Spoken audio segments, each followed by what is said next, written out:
Cristóbal Helfenstein es prioridad nacional para un trasplante de pulmón. Al igual que su fallecida hermana Trinidad, padece de una hemangiomatosis capilar pulmonar, una enfermedad que obstaculiza el proceso de oxigenación en la sangre que se produce en los pulmones. Debido a que por esta extraña hipertensión pulmonar se genera también una insuficiencia cardíaca, Cristóbal también necesitará un donante de corazón, porque esto es noticia.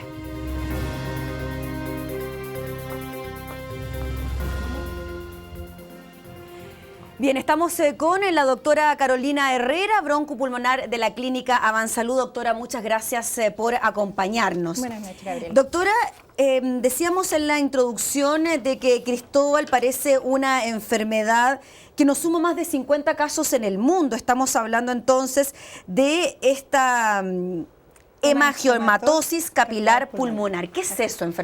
¿Qué enfermedad es? Bueno, lo primero que uno tendría que decir que el pulmón tiene como estructura la vía aérea, el parénquima pulmonar, que son muy delicadas células que permiten el intercambio gaseoso, y los vasos sanguíneos. Cuando esos vasos sanguíneos son obstruidos por la proliferación de capilares que no deberían estar ahí y que se transforman en nódulos y que incluso protruyen hacia los alvéolos, que es donde ocurre el intercambio gaseoso, estamos en presencia de una hemangiomatosis capilar pulmonar. O sea, es como la obstrucción del flujo sanguíneo a través del pulmón, generando el aumento de la presión sanguínea dentro de un territorio que normalmente tiene que ser de muy baja presión. Perfecto, y esto lo que hace es aumentarla, de ahí a las complicaciones que se van generando en el estado de salud de los pacientes. Exactamente, impide el intercambio gaseoso normal, impide que el oxígeno entre al cuerpo y que salga, por supuesto, el CO2. Doctora, los síntomas de esta enfermedad son fulminantes. Leía declaraciones de la mamá de Cristóbal y decía que hace un par de semanas atrás ellos estaban subiendo un cerro, notó que su hijo se quedaba más atrás que el resto y dijo, lo más probable es que pueda tener la misma enfermedad que Trinidad, su hermana fallecida. Bueno, desde el año 1988 hay descritos en la literatura casos de familias que tienen varios miembros con esta enfermedad. O sea, puede tratarse de algo congénito. Podría ser. Esta es una enfermedad desconocida, de causa desconocida, por lo tanto uno no puede afirmar que es una causa conocida, ¿cierto?, genética, y también ocurre que se salta generaciones de tal manera que no hay un patrón establecido de ocurrencia. Por eso, a que tengamos solo 50 casos en el mundo, el caso de Trinidad fue el primero en Chile. Por supuesto, y desde que se describió, desde los años 70. Esto es algo que es muy de reciente conocimiento. Ahora, no solo en Chile, en ninguna parte existe un registro detallado de los casos que ocurren. Por lo tanto, tampoco hay tanta información, doctora, sobre los síntomas de esta enfermedad. En general, son los síntomas de la hipertensión pulmonar. Y eso significa que el mismo torrente de flujo sanguíneo que pasa por los pulmones habitualmente, como no tiene por dónde pasar, por aquellos pasos en que se permite el paso de la sangre, va a una gran presión. Y por eso es que hay cifras sobre 25 milímetros de mercurio en reposo y sobre 30 milímetros de mercurio en ejercicio. Si la persona, el niño, tiene eso en la ecografía, en la ecocardiografía, ya uno tiene que sospecharlo, porque la manifestación clínica es la disnea, el cansancio. A diferencia de otras enfermedades pulmonares que tienen, por ejemplo, obstrucción o sibilancias, esta no tiene ninguna otra manifestación más que el cansancio. Y es bastante raro que un niño de 13 años se presente esta condición de cansancio crónico, si lo podemos decir de alguna manera, por la misma condición de niño que tienen energía para jugar prácticamente todo el día. Claro, ahora lo importante de esto es que, si bien es cierto, hay muchas enfermedades en las cuales uno puede plantear el trasplante pulmonar, como por ejemplo la fibrosis quística, en que los niñitos duran 20 años, 25 años, o la fibrosis pulmonar idiopática, que es como la cicatrización completa del pulmón.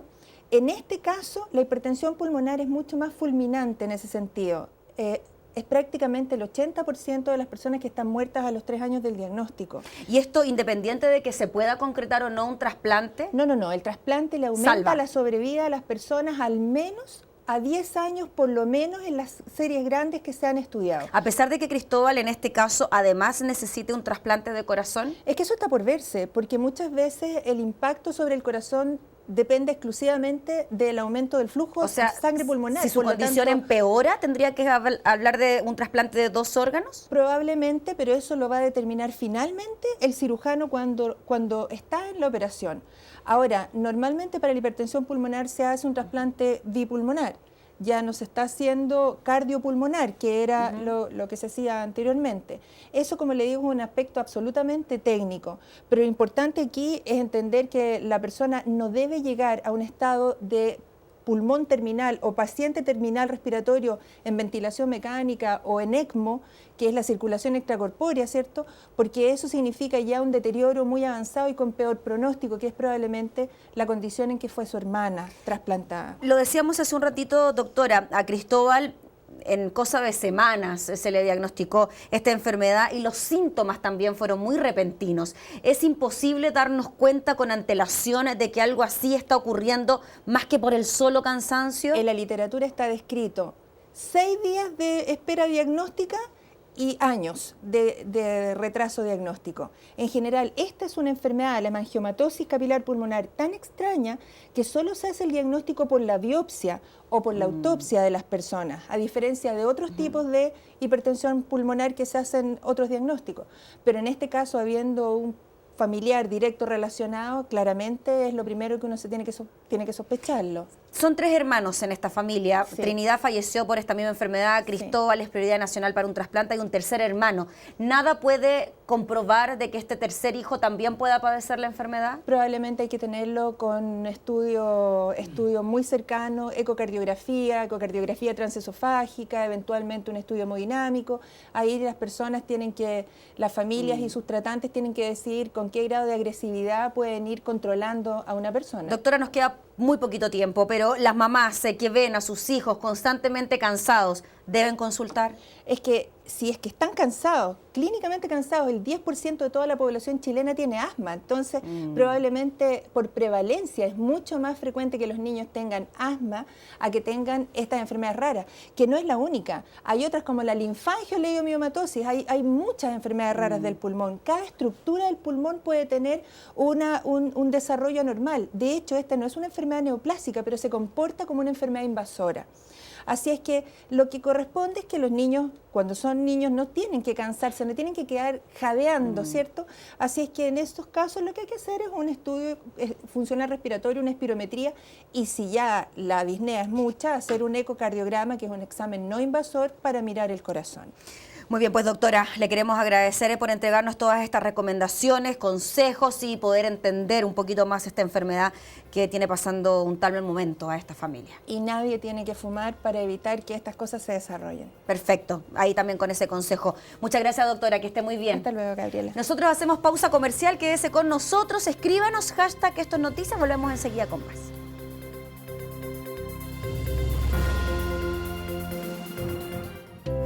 Cloudy days are over now. I'm looking up a brand new sky. I'll always be yours. Yo te cuido aquí. ¿A quién vaya a cuidar vos? Yo soy la que mando aquí. A la misma que Le hermana, salió yo me quiero ver con los zapatos de esta más pica. bonita. Yo la vi primero. Yo la vi en tu...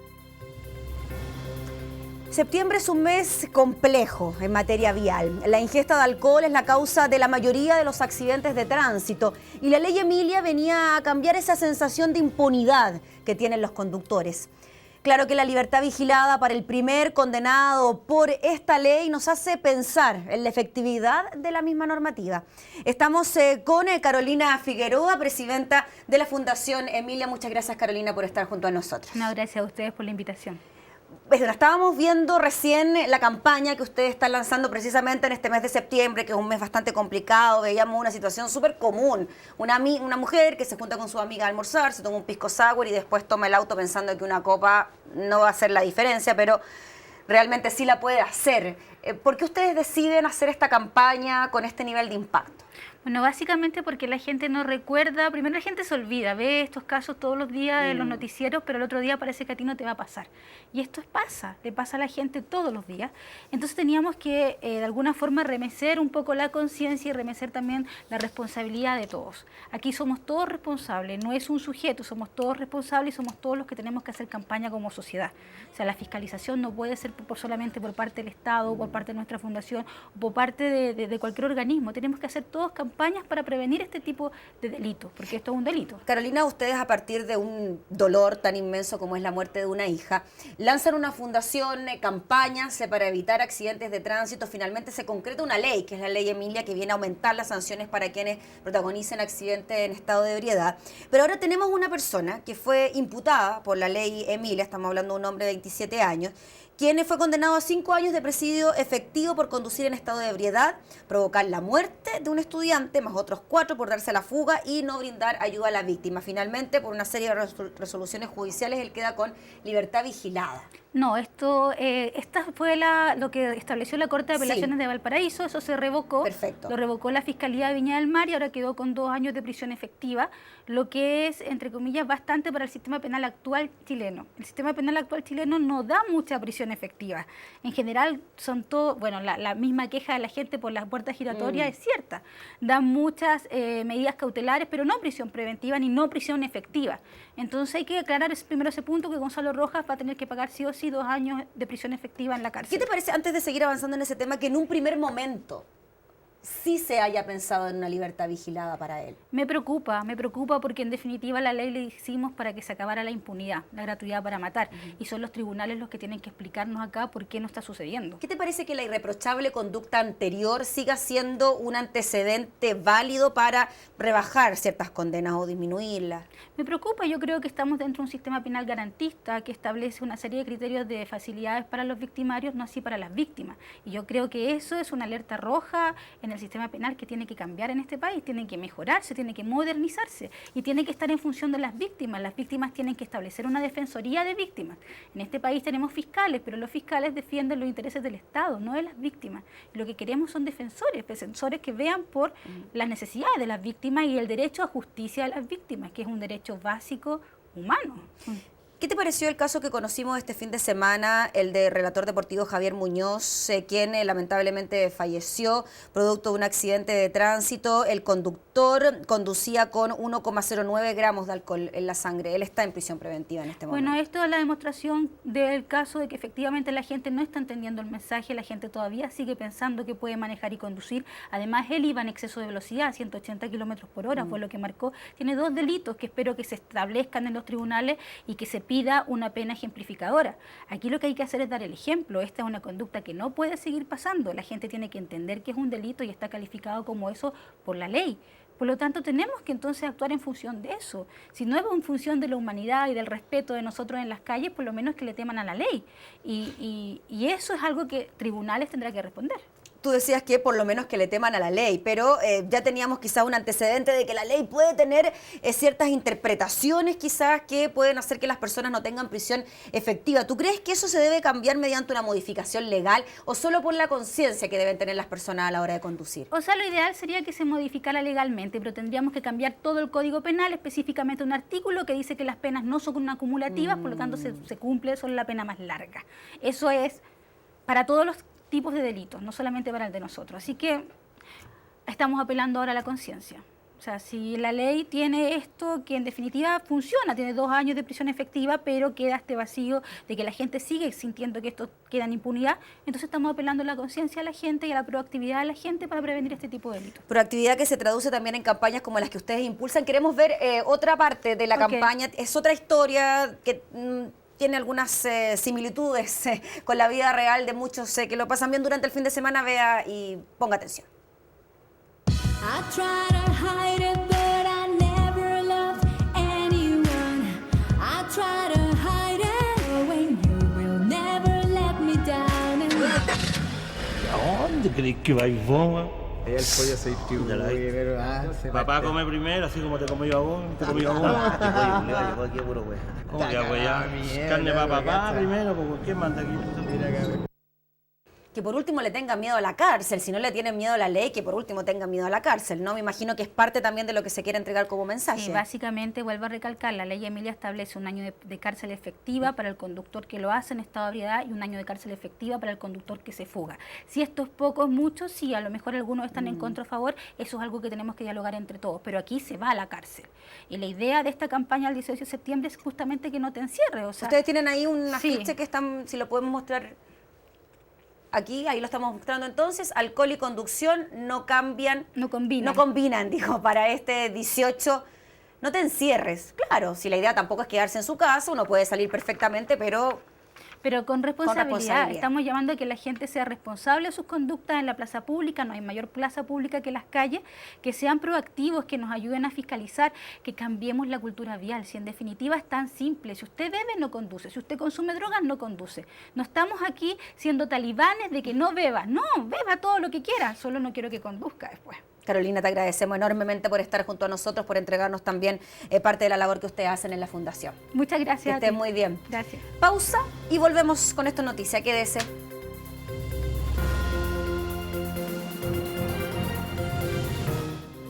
¿Sabías que dejando el auto en la casa podrías ahorrar al menos 200.000 pesos al año? Inténtalo, prefiere la bici o el transporte público. Así podrás ahorrar energía y ayudar a descongestionar tu ciudad. Porque cuando usas bien la energía, ganas tú y ganamos todos. Descubre otras maneras de cómo usar bien la energía en minenergia.cl, Ministerio de Energía, Gobierno de Chile.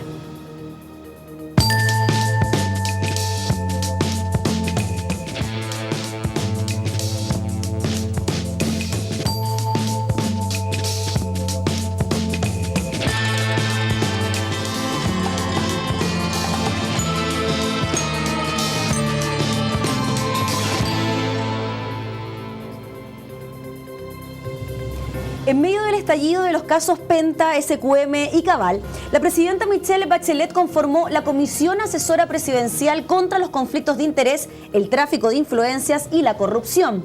Han pasado 4 meses desde que esta comisión, la Comisión Engel, emanó su informe y poco avance hay en la tramitación de proyectos de ley que tienen que ver con la probidad en la política. Nos acompaña María Jara Quemada, directora de Incidencia de Espacio Público. Muchas gracias, María, por estar junto a nosotros. Hola, Gabriela, muchas gracias.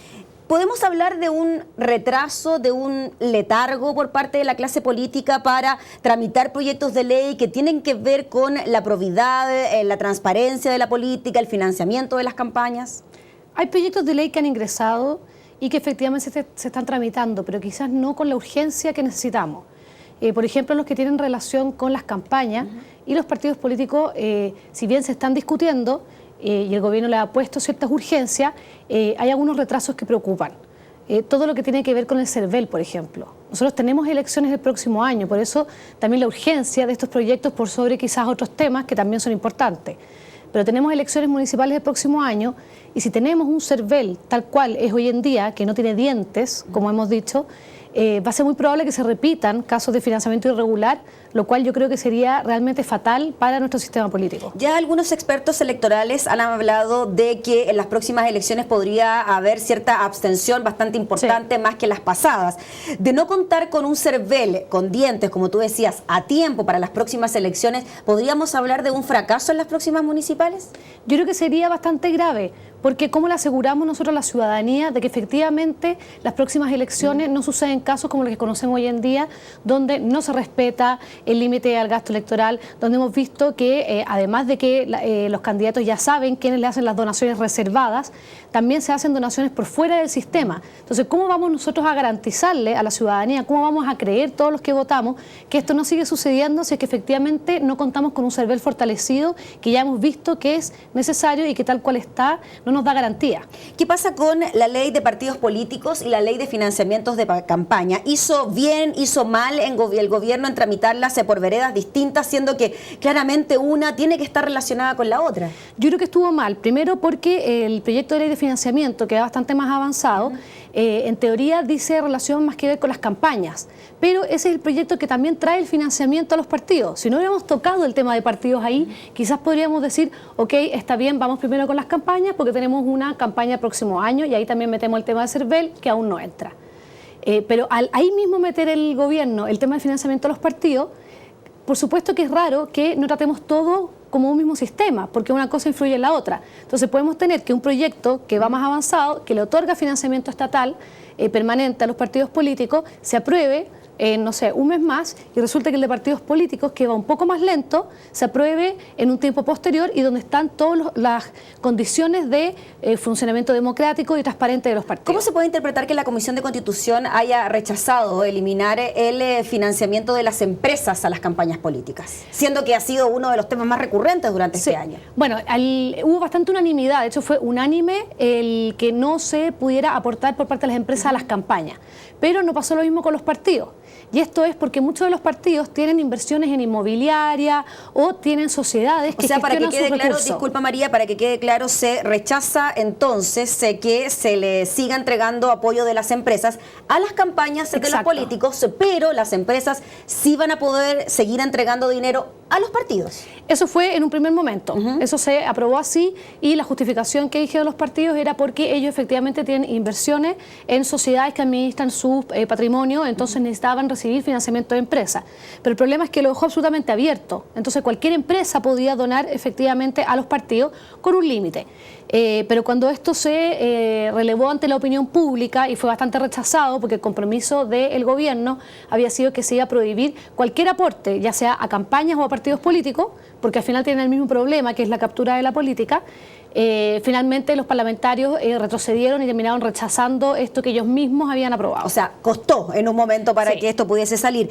¿Qué pasa con el financiamiento estatal, tanto de las campañas como de los partidos? En la crisis de confianza que existe hoy por hoy en nuestro país, ¿tú crees que la ciudadanía va a estar conforme de que mediante sus impuestos se financie la política? En general no lo está, y muchas encuestas así lo dicen.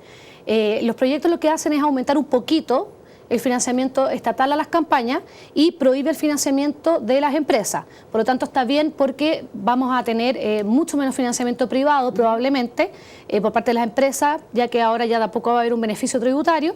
Y bueno, sería esperable que muchos ciudadanos quisieran contribuir, pero dada la situación que tenemos hoy en día, no es algo que creamos que vaya a pasar.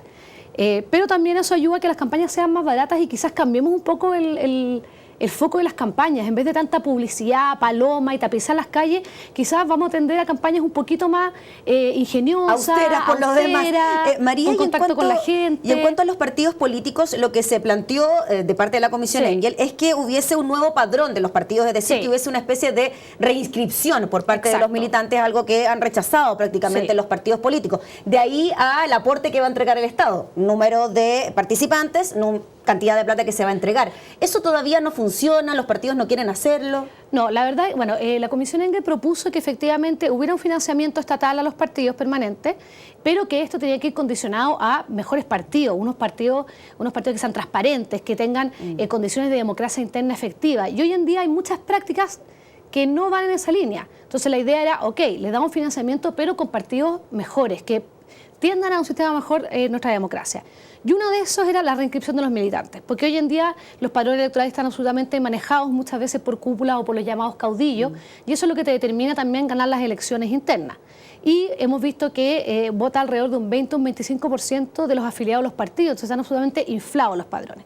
Entonces lo que hace el gobierno es decir, ok, les vamos a dar financiamiento y esto lo va a amarrar no a democracia interna o a transparencia, como había propuesto la Comisión Engel, pero sí a que ustedes reinscriban en todas las regiones un 0,25% del electorado, ¿ya? Que es lo que se le exige para constituir un nuevo partido. Los partidos dicen, me parece bien, ¿por qué se me va a exigir a mí más de lo que se le exige a un partido nuevo? Pero el tema no es ese. O sea, si quedáramos en eso y que se entiende que los que se reinscriban son los afiliados y los anteriores no, está bien. Pero el problema es que no se va a hacer una limpieza del padrón anterior, sino que se va a decir, usted va a cumplir con el requisito cuando reinscriba solo ese número, que en ciertas regiones es bastante bajo. Y listo.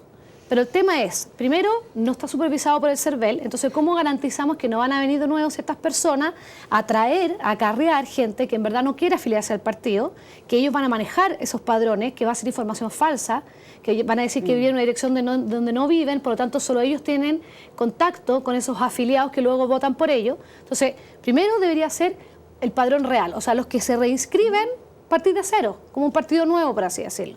Los que se reinscriben son tus afiliados y segundo, con supervisión del CERVEL, para que nos garanticen que efectivamente esas personas tienen una voluntad real de inscribirse y no que son manejados por ciertos caudillos para que ganen luego las elecciones internas. María, te queremos agradecer enormemente por conversar con nosotros. Nos quedaron temas pendientes, sabemos que hay mucho por hacer todavía en la materia, tramitación de proyectos de ley, etcétera. Estaremos muy atentos a lo que pueda ocurrir entonces en el Congreso. Que estén muy bien. Muchas gracias.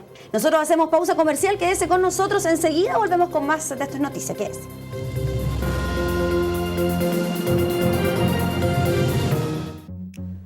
Solo por agosto no te pierdas el nuevo plan Cuenta Exacta con el doble de gigas y para siempre, con el que podrás navegar en Facebook y Twitter y chatear por WhatsApp sin gastar tus gigas. Más de lo que más te gusta con Claro es posible.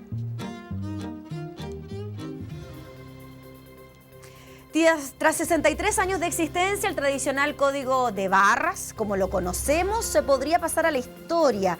Todo por una demanda de los consumidores de tener mayor transparencia en la información de los productos. Conversamos de este tema con Eduardo Castillo, presidente de GS1 Chile, empresa que ha desarrollado nuevas tecnologías. Sería una barra de datos que incorpora algunos detalles del producto, como la fecha de caducidad, la cantidad de número de lote, etcétera. ¿Cómo está? Muchas gracias por estar junto a nosotros. Gracias a ustedes por invitarme. ¿Es tan así?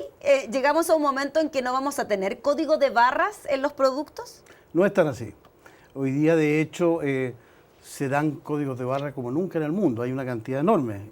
Pensemos solamente en esta cifra.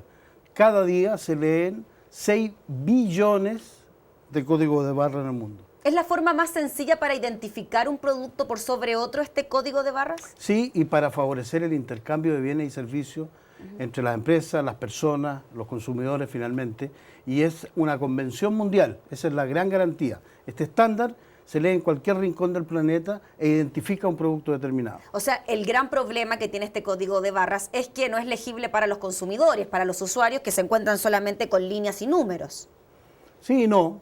Hoy día en muchas tiendas tú podrás tomar un producto y leerlo frente a un lector que hay instalado. Necesito un componente adicional, no es que uno tome un producto, vea el código de barras y sepa la información. Por supuesto, porque es un código, sí, claro, está encriptado, ¿no es cierto? Y recoge, esa es la gracia, que puede recoger mayor información. Estos son formatos, son puentes entre la información y el usuario. Y entonces hay un desarrollo continuo desde hace 40 años. Cuando se leyó el primer código de barra en Ohio, en un chicle, en una goma de mascar, Wrigley, ese fue el primero. Hasta ahora había un desarrollo continuo de distintos formatos. La gente conoce el Data Matrix, el QR, ¿no es cierto?, el código de barra, el Data Bar, que es el que tú me estás hablando, donde la información se puede multiplicar y puede ser mucho más amplia de lo que hoy día contiene el código de barra. Eduardo, entonces quizás lo que buscan los consumidores es que no solamente me entreguen un código de barra como información de un producto, sino que ese código de barra se pueda transformar en información certera, precisa, concreta sobre lo que estoy comprando. Sí, hoy día es información certera y precisa. Y precisamente el objetivo del código de barra, de todo el sistema de los estándares que maneja GS1 en el mundo, tiene que ver con eso, con dar seguridad a las personas y certeza de lo que está consumiendo, de lo que está teniendo. Porque pensemos lo siguiente, no solamente se da cuando yo compro una manzana, se da cuando yo estoy en la UTI de un hospital donde identifico el medicamento, la persona que lo va a dar, el enfermo que está, el paciente, digamos, que tiene a su vez un código que identifica que toda esta cadena sea correcta. Entonces, se aplican muchísimas cosas en el área documental, en los alimentos, por supuesto, y en muchas cosas más. Por lo tanto, lo que le faltaría a este código de barras es que fuese un poco más legible para el ojo humano, que se pueda no interpretar línea por línea, pero que exista una información en relación a lo que yo puedo obtener mediante una máquina. Yo diría que no, yo diría que el tema es otro, a raíz de lo que estamos preguntando. La mayor demanda de información de los consumidores tiene que ver con una convención entre consumidores y la industria. Estos formatos, como el código de barra, el data bar, etcétera, son solamente formatos que transitan donde transita la información. No depende del sistema el dar más o menos información. Depende, como digo, de la industria, de los consumidores, de lo que se decida y también de la regulación que tienen los países.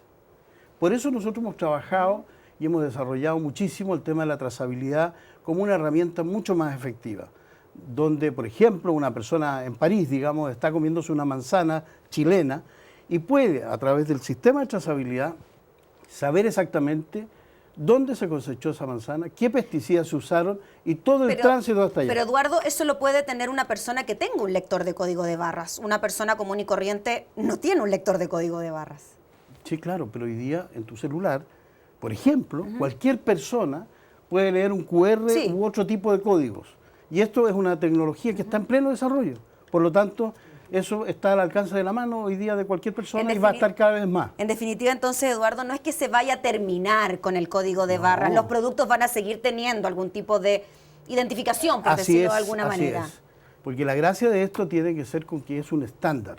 Vale decir, es una convención que existe en cualquier parte del mundo. Y entonces podemos identificar cada producto. Pensemos que es como el root de cada producto, que lo identifica en términos únicos y que por lo tanto le da información segura a quienes lo consumen. Solo para terminar, quizás las modificaciones van con lo que ya le he intentado preguntar varias veces, que el consumidor pueda identificar también aquella información de manera más fácil. Por supuesto, aquí el objetivo final de todo este sistema es dar certeza y seguridad a las personas. Y a partir de ahí a toda la cadena que existe desde la producción de un producto hasta que llega finalmente al consumidor. Muy bien, pues Eduardo, le queremos agradecer por estar junto a nosotros, por explicarnos este tema. Es un tema complejo. Sí, no, nos convoca también porque todos los productos tienen código de barra, entonces que nos digan de un momento a otro que podría desaparecer, claro, la información entonces que se va a modernizar finalmente. Está en pleno modernización desde hace 40 años, como te decía, y yo quiero a propósito aprovecharme en este momento de invitarlos, por lo menos a conocer. El 10 de septiembre próximo tenemos un seminario internacional de trazabilidad, precisamente donde todos estos temas en el Centro de Extensión de la Universidad Católica se van a tratar en profundidad. Muy bien, pues Eduardo, le agradecemos por estar junto a nosotros. Muy bien. Que esté muy bien. Gracias. Y con esto ya comenzamos a despedir a esta noticia del día de hoy, agradeciéndole por estar junto a nosotros, invitándonos a continuar en nuestra sintonía. Nos reencontramos mañana, que tenga una excelente semana. Que esté muy bien.